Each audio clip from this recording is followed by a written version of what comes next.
You're listening to M.A.Y.A. My ambition, your ambition. You will hear me say, if it doesn't challenge you, it doesn't change you, and that's not my coined phrase, but I love it because it's true. The minute something challenges you, you have to ask yourself, what do you do with it? Be sure to check out this and other episodes at MAYAAkai.com.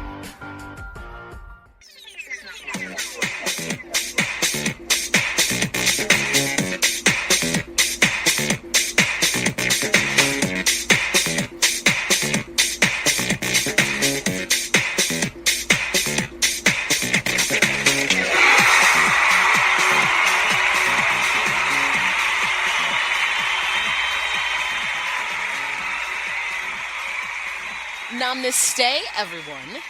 Welcome to another episode of M.A.Y.A, My Ambition, Your Ambition.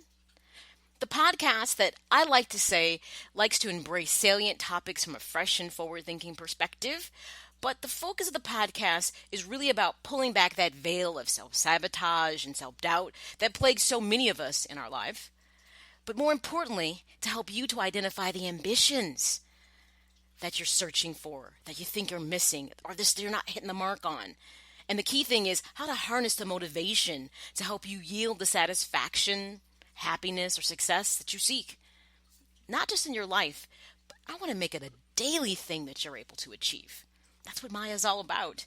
So with that being said, I always say it's important to get comfy, because, these conversations that we have in this particular podcast can be very transparent. Down the road, though, you'll get very vulnerable, probably starting with episode 4, this one. So with that being said, whether you're in your car, hopefully you feel relaxed and ready to tune in.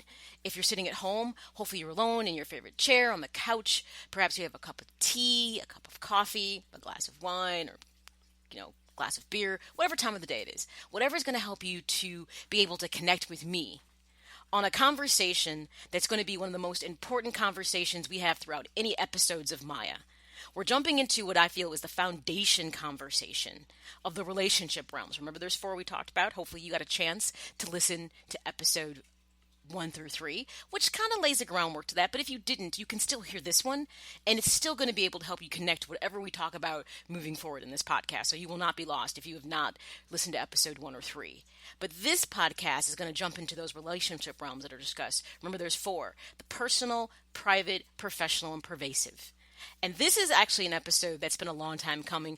It's been a break in between episode 3 and this episode 4. And it's not that this has been on the back burner for me. It's just that it's such an important conversation. I had to make sure that I really got the things put together to share with you the things that I feel that are going to be important for you to really address the relationship you have with yourself, because that's what the personal relationship realm is all about. So with that being said, like I said, get comfy. And let's jump right into episode 4, getting to know me, myself, and I. Okay, episode 4, let's get personal and talk about you. And you can address it as me, myself, and I. As I said, the first and most important of the relationships in the relationship realms that I talked about. Remember the 4 P's, like I said: personal, private, professional, and pervasive.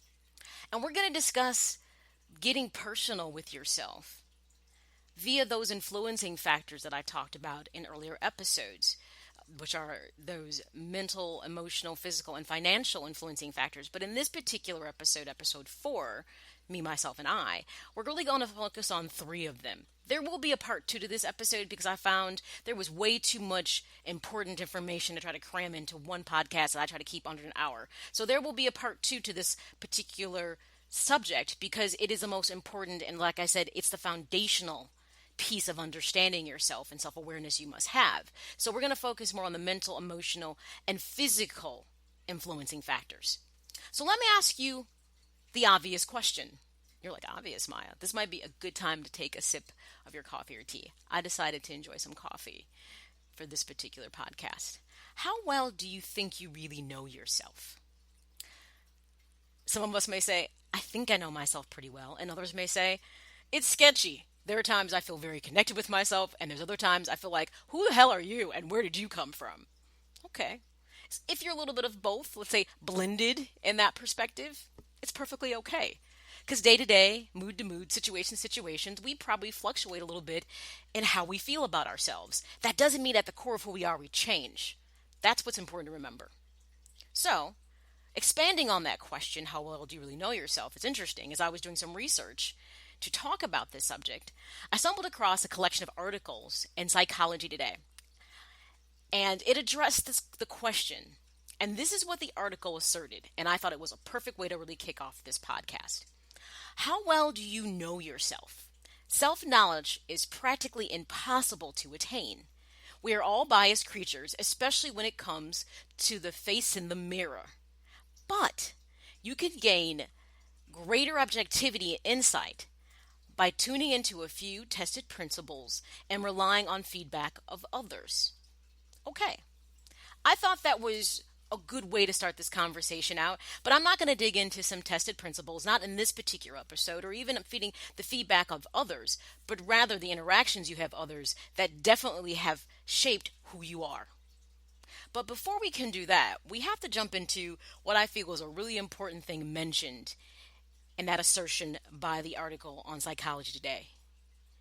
Being able to achieve greater objectivity.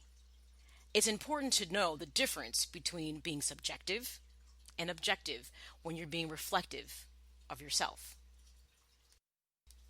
So let's drill down deep into that idea of objectivity versus subjectivity. These are two words that I want to jump into because often people tend to confuse them and interchange them in sentences all the time. So even though you may know what this is, I always want to make sure we're operating from a point of true understanding when we have these conversations, because most people will flip these two all the time.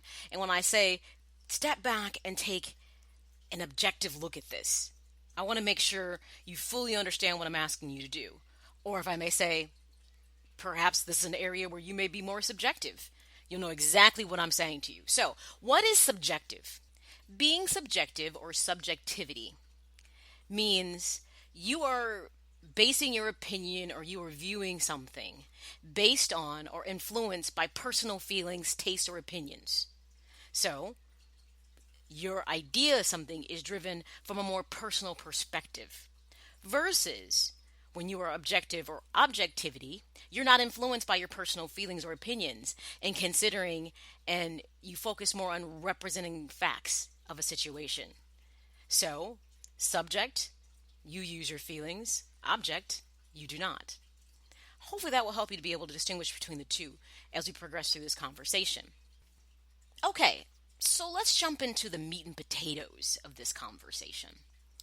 So as I said, based on the Psychology Today article, which, by the way, anything I reference, any of my podcasts, you can go to M.A.Y.A, where you can find all the episodes. There's a podcast resource tab, and anything I've talked about, I've put a link there so you can go read into greater detail at your own pace what we've discussed. So you don't have to just kind of marinate on this just in the podcast sense. You can read the articles and kind of begin to additionally form more opinions about some of the things that are talked about in the podcast. So just know that that resource is there for you, because there's a lot of different things I'll reference from research that I have, and I'd like for you to be able to have access to those things just like I did. One of the first resources that you're going to want to jump into deeper, because we're going to really kind of do more of an overview of this than deep diving in the article on the website, is going to allow you to read in more detail on this. So I'm not going to talk about things in this episode that you can test your objectivity or rely on the feedback of others. We'll get into that in part 2 of this conversation. This particular conversation, we're going to talk about the things that influenced who you are. And boy, can that be a whole lot of things. So I decided to get a little clinical on you and say, attachment styles are huge about who we are. Though Freud is not the father of attachment styles, he definitely was the individual that talked about childhood experiences and how you progress through certain development stages were going to impact what kind of adult you were. And ultimately, that's really what attachment styles talk about. What happened with you as a child, how your parents or caregiver treated you, then manifested itself and how you are as an adult now and how you interact and communicate with others. Go figure. And none of us are remiss from this. We have heard this a million times. But what people probably really haven't heard that much about is specifically what exactly attachment style could they be, or do they have something that could be a hybrid, which is usually not the case, but it's not impossible, so to speak. Okay, so there are four styles of attachment that pretty much have framework to them that can help people to kind of understand how they were reared as a child by either it could be biological parents, adoptive parents, a caregiver, whatever the case may be, and how it impacted you. So, how you attach to other adults is going to strongly correspond with how you attach to others as a child. Isn't that interesting to think? So, how I'm relating to people is my childhood self. But in a way, it really is. It's really interesting. And there are four attachment styles that have been formulated to help people to understand who they may be based on those attachment styles as a child. The four child adult attachment styles are secure, which is defined more as being autonomous, avoidant, which is more dismissing, anxious, which tends to be more preoccupied, and disorganized, which is an individual who may be more unresolved. Right now, somebody's probably saying, "Oh, Jesus, I think I might be this one." But before you think you decide which one you are, let's flesh out a bit more which each of those attachment styles look like, what went into it, before you can say, "I think this is me." Because the part of this podcast is not to help you to necessarily diagnose yourself with anything. It's to gain greater insight into who you are. Because when you gain greater insight, you literally have self-awareness on a whole nother level. And that's when transformation and change can truly begin. Things I want you to take note of as we talk about these attachment styles. Key things that are significant that really is the difference between them. So within each, you're going to hear conversation about perception or how individuals deal with closeness or emotional intimacy. You're also going to hear conversations about how people communicate their emotions and their needs, and how they listen and understand the emotion and needs of others, that empathy piece. Also, you're going to hear about modes of how people respond with conflict. And lastly, expectations about their partners and relationships. So those kind of internal working models that we won't get into. But those are different areas that each attachment style will address in its own way that you should pay attention to as you're trying to figure out where you think you might fit in the scheme of things with an attachment style. Okay, so let's dive into talking about the four attachment styles. I'll try to explain these without being too overly clinical. Keep it simple, layman's terms, so to speak. So the first one's secure. And to be honest, it's the one that most people would strive to be. Because it's secure, which means there's low avoidance and low anxiety within this person. They're comfortable with intimacy, not worried about rejection or preoccupied with relationships. So if there were statements that could describe this person, it would be something like, "It's easy for me to get close to others, and I'm comfortable depending on them and having them depend on me. I don't worry about being abandoned or about someone getting too close to me." So people that are secure in their attachment styles are open, they're trusting. They don't have concerns that someone may not like them, they may not be good enough. They don't get anxious about having to express how they feel. The next attachment style, avoidance, remember it's the one that's more dismissing, is high on avoidance, so to speak, and low on anxiety, though, interesting enough. They're uncomfortable with closeness and primarily value independence and freedom. They're not so much worried about the partner's availability. So if there were statements that could describe them, it would be, "I'm comfortable being close to others, but I find it difficult to trust and depend on others and prefer that others do not depend on me. It is very important that I feel independent and self-sufficient, and probably one of the bigger issues I'm going to encounter is my partner wants me to be more intimate than I am comfortable being." Interesting. Then you have that anxious, as we refer to, preoccupied attachment style. That's a low avoidance but high on anxiety person, hence anxious. That could be described as a attachment style that craves closeness and intimacy, but they're very insecure about the relationship. So some describing statements might be, "I want to be extremely emotionally close, kind of merge with others, but others are reluctant to get close to me as I would like to be. I often worry that my partner doesn't love or value me and will abandon me. My inordinate needs for closeness scare people away."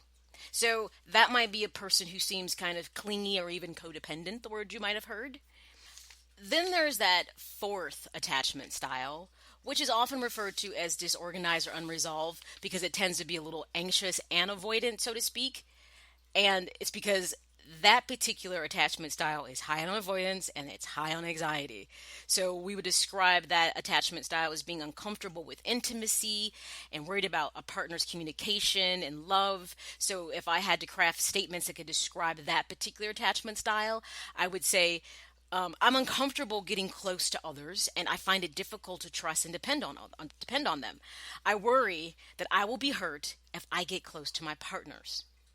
That's the disorganized type of attachment style that is both anxious and avoidant put together. So with that being said, you may be thinking, Maya, look, given day to day, I might be one of those people at any given moment. Because, sometimes what's interesting is who we are is greatly impacted by the people that we interact with.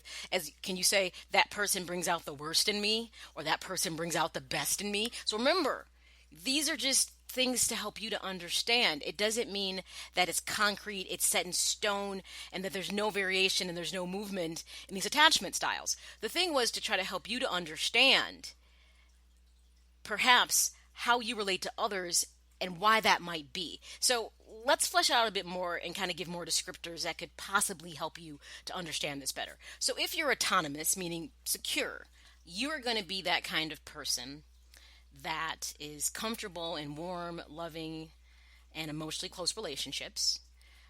You're going to be comfortable depending on your partner, and you will allow your partner to depend on you. You will accept your partner's needs for separateness without feeling rejected or threatened. There's a certain amount of independence that you're okay with for yourself as well as for your partner. You're trusting and empathetic and very tolerant of differences and forgiving because of those reasons. You communicate very well, your emotions and needs. You're very open and honest. And the key thing is you tend to be attuned to the needs of your partner as well, and you respond appropriately. You don't avoid conflict when it comes along.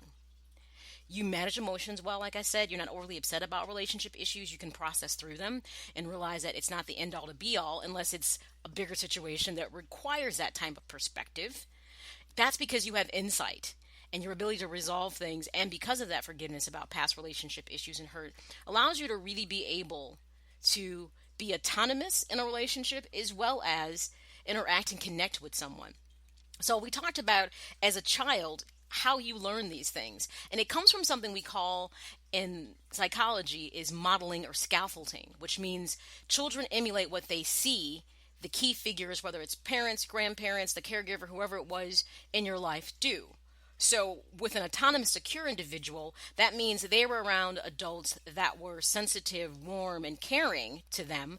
But more importantly, they were really attuned to your needs and took cues from your emotions and behaviors, and hence responded to you, not kind of leaving you in a vacuum of feeling insecure when something happened that you needed reinforcement or security about. And this is how you become autonomous, because they showed you how to become autonomous by being able to address and deal with emotion. Next up is that dismissive avoidant attachment style. So in more detail, this is an attachment style that's emotionally distant and rejecting in intimate relationships. There's a preference to keep partners at arm's length, and often partners keep wanting more from this individual. They, so to speak, deactivate attachments, so they don't want to have needs, feelings, or behaviors that show they have any need for someone else. Which means when you start talking about intimacy, they see that as a loss of independence and prefer to be more autonomous than to have togetherness, because if I become dependent or too intimate with you, that means I'm more reliant, and I want to avoid that pretty much at all costs. Also, with this attachment style, the avoidant piece, remember, is huge with this. They can't really depend on others, and they really don't feel comfortable if their partner, not parent, but you know what, understand these attachment styles become not just in relationships that are romantic, but it's also how you interact within all the other relationship realms. So just know that who this person is within this personal realm, it flows into the others as well. So I may be saying partner, but you could insert the word significant other, you could insert child, you could insert boss, you could insert friends. How you interact with people comes from this part of how you relate and how you attach and feel comfortable attaching with them. So, when you have that dismissive avoidant type of personality, you're not able to really depend on your partner or to allow them to do it with you, to lean into you as well. Communication often tends to be very, we might say, intellectual, lacking of emotion, so to speak, because people that tend to be dismissive are not comfortable with talking about emotion, so they avoid conflict. Just because it comes with too much emotion, whether it be anger, whether it be vulnerability, whatever it is, it's more than they want to reveal or have to show to someone else. Which means people who are dismissive or avoidant sometimes may come across as cool, very controlled, stoic, self-sufficient, and definitely it always seems like there's a narrow emotional range for them. They really prefer to be alone, so to speak. What's interesting, though, because it sounds like, oh my gosh, who wants to be around a dismissive, avoidant person? One thing they tend to be good at is they're good in crisis because of the fact that they don't insert emotion into things immediately. They can take charge and make decisions not based on emotion, but based on what's rational because they're that intellectual type. So there is, on the flip side, something about that can be a positive and where they kind of find the area where they excel from a personality standpoint. So you got to ask yourself, so if a person is dismissive and avoidant, well, what kind of childhood did they have? What were their parents or caregivers like? Interesting enough, one thing that has been found in the research that created these attachment styles is that dismissive avoidant personality or attachment styles, usually the parent or caregiver was emotionally unavailable to the child. They tend themselves to be disengaged and detached. So as a child, that person was more likely to have avoidant attachments. Their parents pretty much skirted dealing with them most of the time when things came along, or maybe they stepped in when something had to be taken care of that required immediate attention, but if it had any emotion attached to it, they were absent. They were M.A.A. with the child. So hence, the child modeled that very similar behavior. So that's your dismissive, avoidant personality type or attachment style. Moving into our third attachment style, preoccupied, and or we refer to it as anxious. Greater insight into how they are from, as we often think of as more personality traits, so to speak, as we're talking about here. Insecure in intimate relationships. They're constantly worried about being rejected, abandoned, and they're often very preoccupied with their relationship. They're, as we might say, very hyperactive with that attachment and that need. That's where that may be codependency. Neediness might be a description of someone who's preoccupied. And that neediness often requires for them to have ongoing reassurance. They often want to be a part of their significant other, partners, whatever they're doing, they want to be a part of it like all the time, which for a lot of people can be what feels like they're being suffocated and can often push people away. A person who's preoccupied and anxious will tend to ruminate about unresolved past issues from their family, other relationships, and often because they can't get past those situations, it tends to intrude into their present perception of what's going on in their relationship, which often creates things like fear, hurt, anger, and rejection. Even if it's not really true, they're projecting it into their current relationship. So hence, there's a bit of oversensitivity to a partner's actions and moods. So they take into account their partner's behavior as it must be something I've done. Something's wrong here. And it may have nothing to do with them necessarily. So it's safe to say you can probably gauge from a personality standpoint with this attachment style that they're highly emotional. And with that, often they can come across as being combative, angry, controlling, argumentative, and have often poor personal boundaries. Right now, somebody's saying, oh my gosh, I think that's my significant other. Or I know a girl at work who's just like that, or that's my boss. Because you're hearing these descriptions, and if you're not thinking of yourself, you may be thinking of someone within those other relationship realms, your child or whatever, that exhibits some of these personality traits. Because what I'm describing to you really are personality traits of the attachment styles. Something else about, with the high emotional side of people who are preoccupied or anxious really comes with how they communicate.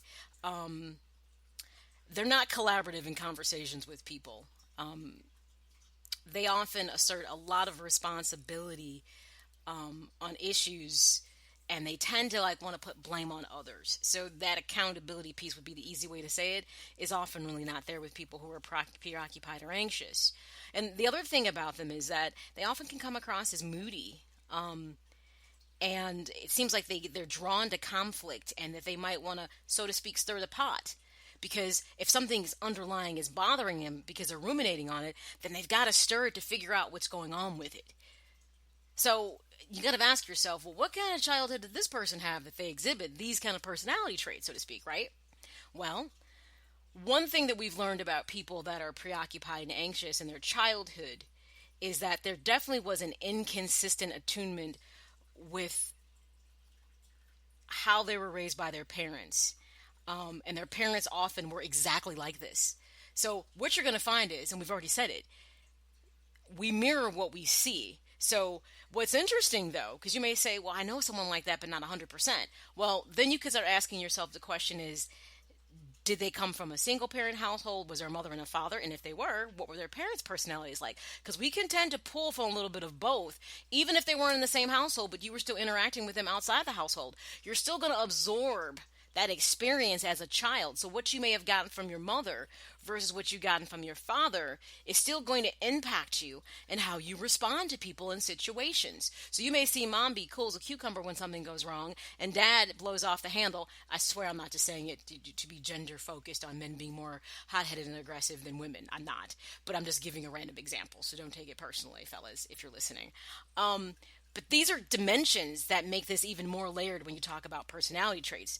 But one thing that we know about people that are preoccupied and anxious, there's definitely an inconsistent attunement with how they were raised. They were giving a lot of, as we can maybe say, mixed signals, so to speak. And the final attachment style, which is disorganized and unresolved, which we said is very avoidant and anxious at the same time. Those are individuals from a personality trait standpoint. They tend to have a lot of very unresolved mindsets and emotions. And there tends often to be either memories that make people this way that are this way, or some type of previous trauma that has left an impression on them that they've never really processed and been able to get past. So just know with individuals that are always avoidant and anxious, there's a lot of underlying truth to their story that they themselves maybe have not embraced or acknowledged. And often even with those traumas, it may be from loss, and they've never mourned or resolved. They may often have lost a parent early in life, and they never resolved or mourned it. And then instantly the person that you maybe were modeling is absent, and maybe you got pushed from person to person, or perhaps you were adopted and you find that out, and now you feel like you're in a vacuum and you're not sure how to feel because maybe you didn't feel like you belong. There's so many things. I'm just giving examples of how people that are conflicted this way, because unresolved, the other word would be conflicted, would be key for this. So definitely they have a very unresolved mindset. They often cannot tolerate emotional closeness in relationships, and they're often argumentative. They anger quickly, and they often usually have very poor emotional regulation, and often can kind of be abusive in their own way.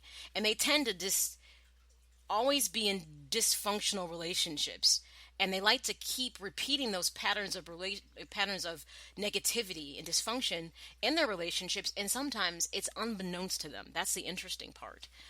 They often can be very intrusive and frightening, especially when something triggers a memory for them. They're trying to avoid the pain, so they may become very distant. And often people that are, considered to be unresolved with this anxious and avoidant personality traits, there's often severe depression and PTSD associated with them. So it's not like with this personality trait and style, you're going to see it and know it. You're going to say, there's a lot of turmoil going on here. And we know people like that. Now, mind you, this is just traits. It doesn't mean a person will embody all of these things. These are things you just might see. Often you'll see that they're very antisocial. They will lack empathy, and they're often very remorseful. They can be narcissistic and aggressive. And often, unfortunately, we tend to see substance abuse tied to what they're struggling with. And often, sometimes criminality can fall into it too. They just they fall into bad situations that end up putting them in worse situations than when they started. What you can know about a person when you talk about their background, you don't even have to use your imagination on this. Likely as a child, they were mistreated. And in that mistreating, it was never resolved for them.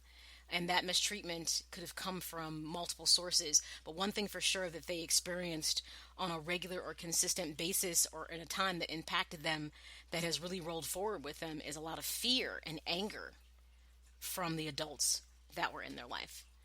So you may know someone has some of these unresolved issues, and they may not be everything I described, but if you ever come across someone who seems like this, the flag may go up in your head and you may say, this person has some deep-seated issue they've never resolved, and it literally has grown and festered and consumed their lives, and they probably don't even know it. Or they don't want to think about it because to have to think about it and resolve it seems more painful than just trying to push the actual memory away within itself. So those are the 4 attachment styles. Like I said, you can always go to M.A.Y.A and click on the podcast resource tab. And there are articles that will go into deeper detail if you want to read more on this and just kind of explore it. Because maybe you're thinking, this might be a bit me. Or you may say, I think I'm dealing with somebody else that's like this. But remember, the part of this podcast, this personal relationship realm, is about me, myself, and I. It's not looking for this in others. Is any of this within you? And how has this impacted your relationship with yourself? How has it then it impacts your relationship with others and those other relationship realms with those private relationships, family, friends, children, significant others, professionals, coworkers, and those pervasive realms. Those relationships that have impact, but they maybe don't have as much meaning as the private and the professional ones do. So we're going to put a spin on this as we start to kind of wind down the podcast and say, well, as I'm exploring my attachment style, how do I maybe express it and what might I need? And this is where your language of love can pop in. We're going to lighten it up a bit, but it's very insightful at the same time. So there are 5 love languages, meaning ways that you need for individuals to respond for you, to feel love, appreciated, and comforted. Go figure. There's kind of a roadmap for this. You don't have to go through life blindly wondering how to explain someone when you need. The 5 are words of affirmation, quality time, receiving gifts, acts of service, and personal touch. And I guarantee you are one of these more than the other. And it's very also possible that you maybe could be 1 or 2, but you're going to lead with one more than the other. So your attachment style obviously is going to play very heavily into what you need. Obviously, we could say if you're a secure person, then words of affirmation may not be something that you need. Receiving gifts, it depends. But before I tell you what you may or may not be, let's discuss what they are. So words of affirmation, it hinges on that old saying, actions don't always speak louder than words. There are some people, have you ever been with someone who have said, I just need to hear you say it. Why can't you say you love me? Or have you felt that way? I feel like he loves me. I feel like she loves me. But for some reason, he just won't say it. And there's a part of you, a deep-seated part of you, that needs that more than anything else maybe that they're doing. So that actions don't always speak louder than words is what words of affirmation about. So this is your language of love if that's the way you feel. It's that, complaint a lot of people have that they feel that's a disconnect with people being able to say, I love you. And often hearing that from someone means more to them. It's more important than anything else that can be done. So behind that, they feel that there's a true sense of connectivity and commitment, so to speak, when the words are formed, opposed to just the actions. On the flip side, though, you've got people that will flat out say, no, you can tell me that you love me, but it's more of what you show me. But don't worry, there's a language of love that fits into that too. Another type of language of love is quality time. We all know how people feel about quality time, right? Quality time, pretty much, it isn't enough to say that you love me, so to speak. I really need your undivided attention. So that really means that when we schedule to do things, you're attentive to my needs. You're present with me. I feel that we're not just going through the motions of being together. And in today's world and relationships, this can be very complicated because of the fact that most people are distracted by social media, cell phones. Have you ever been out to dinner with someone and looked at another table and saw the person sitting across from you and they were both on their phones, or one person wasn't and the other person was looking at them? Or one better, has that ever been you? And you feel to yourself, you can't put your phone down for an hour to spend quality time with me? So it's not just about making the time for people where quality time matters. It's being present and attentive with the people during that time. Receiving gifts. And it's interesting because don't mistake this language of love for materialism, because most people would think, well, I got to buy her stuff or she won't be happy. Well, understand really what that means. Is that you feeling that way, or does she feel that way? The receiver of gifts thrive more on the fact that you're showing them love and thoughtfulness, and there's effort behind the gift. This speaks to a lot of people. It's like a visual form. It's concrete. I can hold it. It's something that I may have attachment to, or that memory forms like, oh, he bought me this necklace. It was our first anniversary. Or the person brought me flowers the first time we went on a date, or something like that.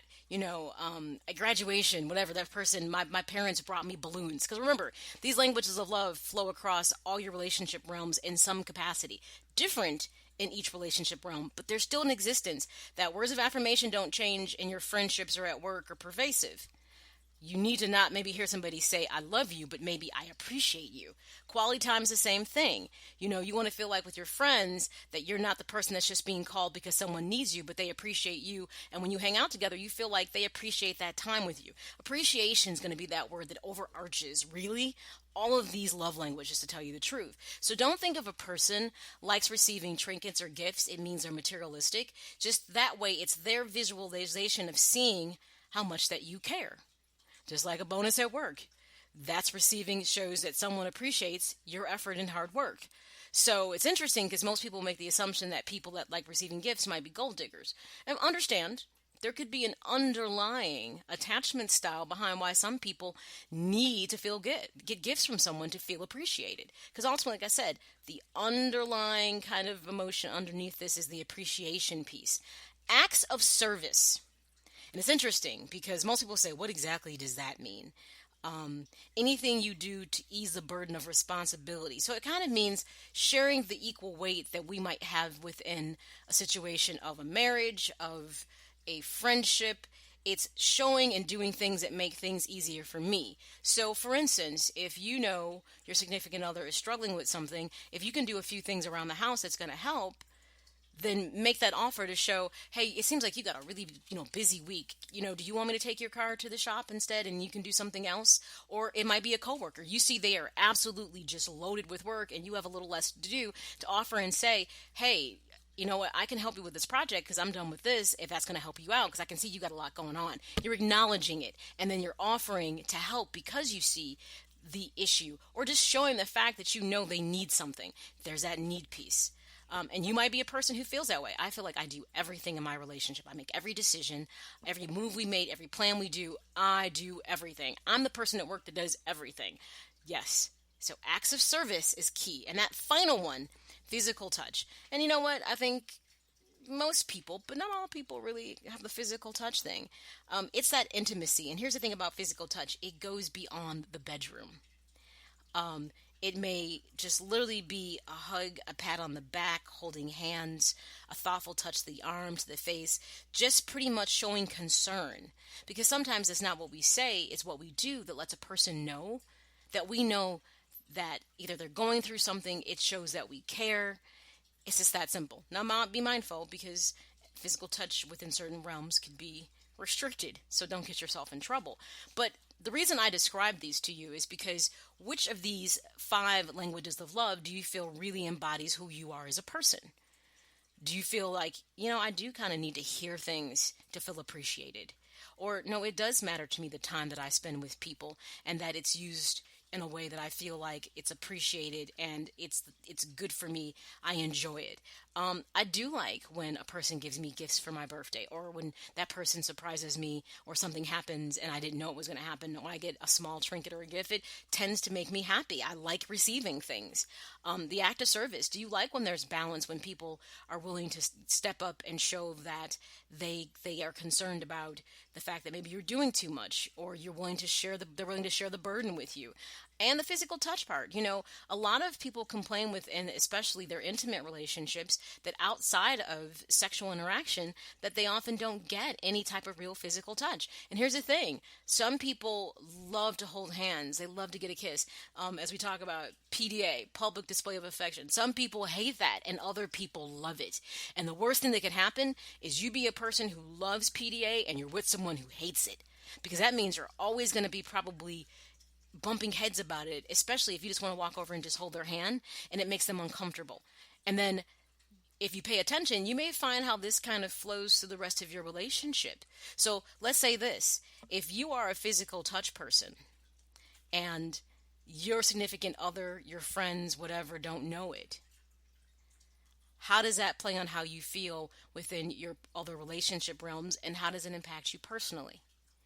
If you're a person that needs quality time and yet you feel like that's constantly skirted with key people in your life, how does that make you feel, not just in those relationship realms, but how does it make you feel on that personal level? Because remember, once you understand where you fall in these love languages, the reason it's important to know is because it allows for you to be the one to tell someone how you need to be loved, or how you need to be appreciated, or the interaction that you would like to have from them. But if you yourself don't know, chances are you'll take what you're given, and often that's where unhappiness comes in, which means you're not working towards gaining that happiness and getting that satisfaction and success that you want in your daily life, because you're allowing what others want to give you be what you receive. And that's where often people fall into being unhappy and not moving towards ambitions that they truly seek. Healthy relationships, a great job relationship, being a good parent, because they don't know at the core of it who they are to be able to address those issues. And that's what getting to know you is all about. Me, myself, and I, De La Soul, sang all about. I love that song. It just popped in my head. But you have to get intimate with you before you can really get intimate with anybody else. And that means really looking at yourself in the mirror and exploring those attachment styles and saying, is this me? And trust me, if you happen to be on the lower end, like the, let's say, avoidance side, dismissive, you might struggle with it. And to be honest, there's very few people who can flat out say they're secure. But what's interesting is, even if you start out as being one of those attachment styles, once you become aware, because you've learned to be objective and your self-awareness has raised, it doesn't mean you can't change how you then interact with other people, because now you're aware of how you've been behaving and how it's impacted you and how it's an impact all your other relationships. And that's the point of this podcast. It's not that you're fixed, because you can always change. If it doesn't challenge you, it doesn't change you. All right, everybody. That's a lot in episode 4. Episode 5 will build on this a bit more. We'll get into testing your personality and attachment types, but more importantly, the feedback you get from others, how to process that and use it productively to understand yourself better. Just when you think you know yourself, do you ever hear someone say, I think you're angry? Or, I think you're selfish, or you're very narcissistic. And you're like, how can this be? We're going to jump into that in episode 5, the other side of getting to know you, which is me, myself, and I. All right, everybody. Well, thank you for listening to this episode. As I said, the whole purpose of this podcast is to help you to identify your ambitions and harness that motivation to help you acquire the success and satisfaction you seek in your life. Remember, episodes can be found on in the iTunes store, Google Play, as well as the Amazon store. And of course, you can find it at my website, M.A.Y.A.com. Also, don't forget that if you want to dig deeper into some of these resources, I do have them on my website, M.A.Y.A.com. Just go to the podcast resource, look for the episode number, episode 4, and there'll be additional links so you can read up on more stuff and have access to some of the research that I use to actually prepare this episode for you. So until next time, everyone, remember, your present becomes your past, which makes your future no more. So make the most of every day. Ciao.